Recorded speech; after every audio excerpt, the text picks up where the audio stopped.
My friend, hear this now. There is a blessing that does not come by comfort. There is a promise that does not descend in silence. There is a destiny that will not be handed to you in the daylight. It is the Jacob blessing, and it is not cheap, and it is not passive. It is the blessing born in the wilderness, in the dark night of the soul, where angels wrestle and names are changed. Jacob was not perfect. He was a struggler, a deceiver, a man who ran, wrestled, and wept. But God does not call the perfect. He perfects the called. Jacob was left alone. That's where it all began. Not in a crowd, not in comfort, not in a celebration, but in isolation. And it was there, in the solitude of night, that God met him. Not with soft words, but with a struggle. Not with ease, but with opposition. And in that wrestling, Jacob was broken. His hip was dislocated. He limped from that moment on. But hear this. The limp was not a sign of defeat. It was the mark of encounter. He was broken, but he was blessed. The blessing of God does not always come wrapped in beauty. Sometimes it comes wrapped in bruises, in battles, in wounds that leave you forever changed. The world says strength is power, but in the kingdom of God, brokenness is the path to blessing. It's when your pride is crushed, when your strength runs dry, when your plans fall apart. That's when God steps in and says, now I can bless you, now I can use you, now I can rename you. The flesh resists the breaking. We run from it, fear it, resent it, but God chooses it, because he knows that only the broken can truly be made whole.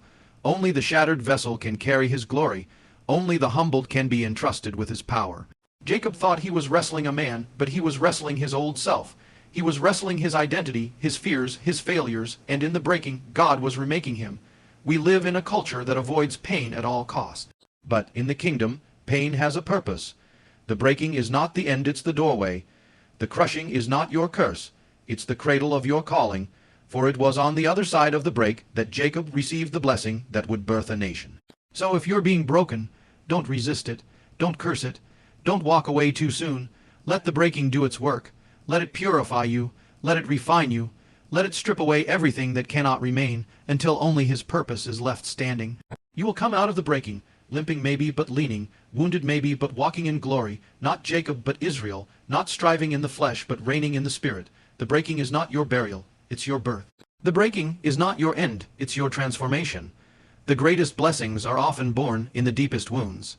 And the blessing of Jacob is the promise that those who refuse to let go in the night will walk into the sunrise forever changed. Jacob didn't stumble into the blessing. He wrestled for it. He didn't inherit it easily. He fought through the night for it. He was left alone, and in the mystery of that night a man came upon him, but this was no ordinary man. This was a divine encounter clothed in flesh and mystery, and Jacob did not shrink back. He didn't bow out. He clung, he contended, he wrestled, and that's what the blessing requires, not passivity, not convenience, not a prayer whispered once and forgotten, but a fight, a persistence that refuses to quit, a faith that says, I won't let go until something shifts.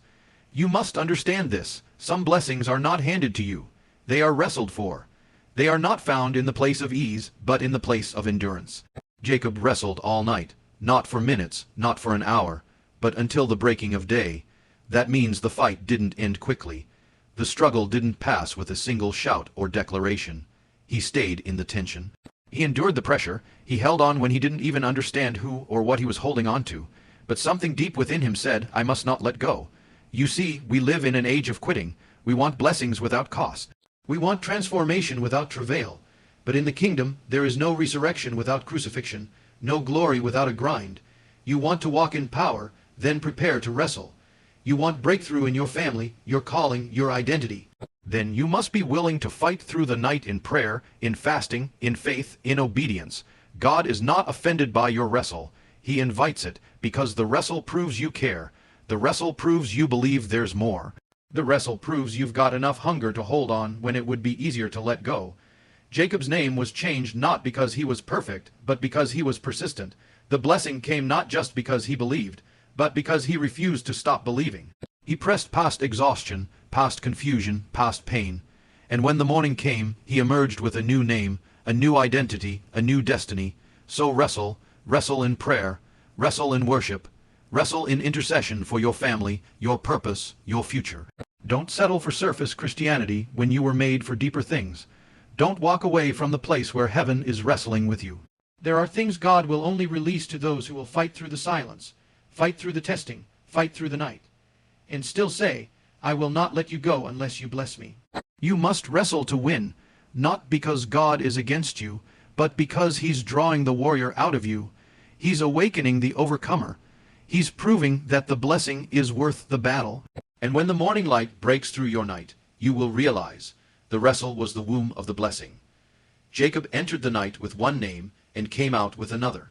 He stepped into the struggle as Jacob, the supplanter, the deceiver, the one who grasped at heels and chased blessings through manipulation. But he walked away with a limp and a new name, Israel, one who has wrestled with God and prevailed. This is the mystery of divine struggle. It doesn't just change your situation, it changes your identity. The world had always called him Jacob. His past had always echoed Jacob. His reputation had been branded by the flaws of his youth. But God had something deeper in mind, and in the wrestle, God peeled away the labels of his past to reveal the purpose of his future. Jacob's whole life was marked by striving, fighting for position in the womb, tricking his brother, deceiving his father, running from consequences. His name told the story of a man who hustled for the blessing. But that night, God brought him to the end of himself. He was forced to confront who he really was, not just what he did. And God said, "What is your name?" Not because he didn't know it, but because Jacob needed to confess it. He needed to say it aloud. He needed to face it. I am Jacob. That name carried shame, history, regret. And yet, after Jacob admitted who he was, God declared who he was becoming. You shall no longer be called Jacob, but Israel. He didn't just receive a new name. He received a new nature. A name that prophesied his future. A name that bore the scars of the struggle, but also the weight of the promise. Some of you are still living under old names, names that came from your past, names that were spoken over you by others, or even by yourself. Names like failure, addict, rejected, abandoned, not enough. But hear this, God is not afraid of your name.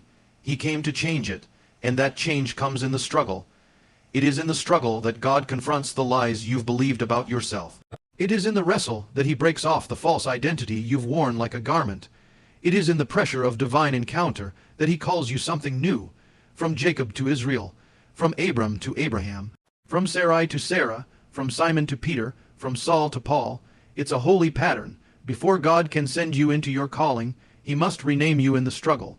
He must strip away the flesh so he can reveal the spirit. He must tear down who you were so he can build who you're becoming. And he does it not to shame you, but to claim you.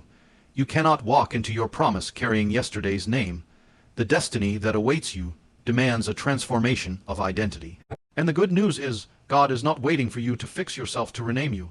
He does it in the thick of your wrestle, in the agony of your breaking, in the heat of your midnight. That name change is a marker.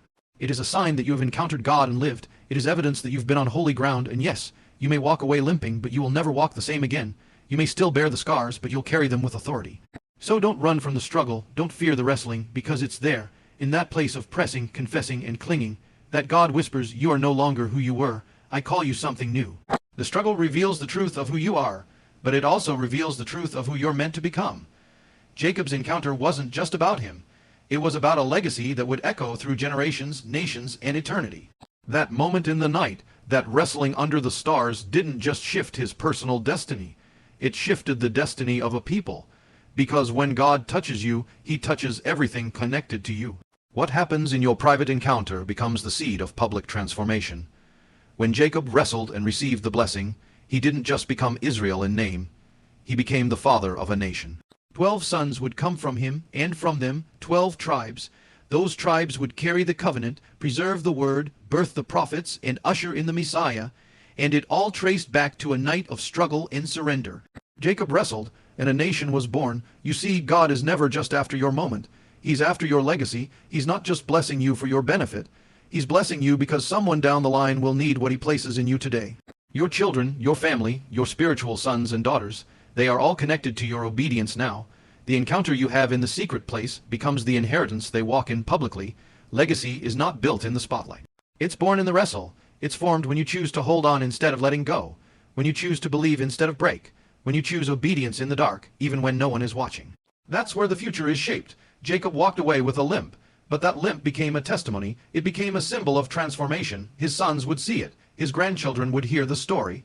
The people of Israel would remember the place, Peniel, the face of God, where their forefather met the Almighty and was forever changed. That encounter became a marker in history. It became a memorial that God is not far off, that he comes close enough to wrestle and mighty enough to bless. And the same is true for you. Your private breakthrough has public consequence. Your secret surrender becomes someone else's deliverance. Your midnight wrestle becomes your children's morning light. God may encounter you, but he's thinking about them. He may mark you, but he's writing a story that goes far beyond your years. You may feel like you're in a personal battle, but what if that battle is the birthplace of revival in your bloodline? What if your wrestle is the hinge upon which destiny swings for those after you? What if your breakthrough becomes their foundation? Don't despise your night season. Don't underestimate your encounter. You are wrestling not just for yourself. You are wrestling for your legacy, for your lineage, for generations yet unborn who will walk in the light of the blessing you would not let go of. God is a generational God, the God of Abraham, the God of Isaac, the God of Jacob, and if you will stay in the wrestle, your name will be added to that lineage. Your encounter will become their inheritance, your story will become their strength. So fight on, pray on, hold on, because what God is doing in you, he is also doing through you. Your encounter will birth a legacy that hell can't stop and time can't erase. The night was nearly over. The darkness was beginning to thin, and the light of day was creeping over the horizon. Jacob had been wrestling all night long, struggling, clinging, groaning under the weight of something he didn't fully understand. And in that crucial moment, the mysterious figure, the angel, the man, the embodiment of the divine, said, "Let me go, for the day is breaking." But Jacob didn't let go. He had every reason to. He was exhausted. Bruised, dislocated, he had fought all night, and his body was broken, but his spirit was still clinging, and out of the depths of his soul he cried those history-altering words, "I will not let you go unless you bless me." Friend, that is the heart of one who understands the cost and the value of divine encounter. Too many walk away too soon. Too many give up in the final stretch of the wrestle. They pray once, then stop. They start to fast, then quit. They step into the place of battle, but walk away before the breakthrough. But not Jacob. Jacob teaches us that sometimes the greatest blessings are only given to those who refuse to leave the fight empty-handed. The blessing is not for the casual seeker. It's not for the one who quits at the first sign of struggle. It's not for the one who walks away when things get hard, confusing, or painful. The blessing is reserved for those who say, "I know this is hard. I know I'm hurt. I know I'm tired. But I will not let go of God until something changes." Because the truth is, you can be in the presence of the Almighty and still leave unchanged if you let go too soon. You can touch the fringes of heaven and still walk away empty. If you walk away before the blessing comes, that moment was a test. "Let me go," the angel said, but it wasn't a command. It was an invitation. A question, a crossroad. God was asking Jacob, how badly do you want it? Are you willing to endure discomfort? Will you wrestle even when it hurts? Will you cling even when you don't understand what I'm doing? And Jacob's answer was a cry that has echoed through the ages, "I will not let you go. Not until you change me, not until you speak over me, not until you bless me." This is what heaven is waiting for, a people who will press in when others pull back. A generation that will hold fast even when the dawn is delayed. Saints who will contend in the midnight hour and refuse to leave without the anointing, without the word, without the fire. Don't walk away from the struggle without the reward. Don't walk away from the pain without the promise. If God is allowing you to wrestle, it's not to punish you. It's to prepare you. And if he's still wrestling with you, it means he hasn't finished mocking you. The dawn may be near, but that's when many quit. The battle may be at its hardest, but that's when most give in. Don't you dare walk away now. Hold on, stay planted, cry out, even with a limb, even with tears, even if all you have left is a whisper. Don't let go. Because the blessing is coming, the name change is coming, the legacy is being written, the encounter is being sealed, but you must stay, you must endure, you must refuse to leave without the full measure of what God intended. And when the dawn finally breaks, you will walk out of that night transformed, limping, yes, but blessed, not just touched, but changed, not just visited, but renamed, and the world will know you didn't walk away without the blessing. You clung to the promise until it clung to you. This is your moment to contend. This is your season to rise. The Jacob blessing is not for the faint of heart, but for the desperate. If you will wrestle, he will bless. If you will break, he will build. If you will surrender, he will rename you. You were not born to be Jacob. You were destined to become Israel. So arise, child of the covenant. Your blessing awaits.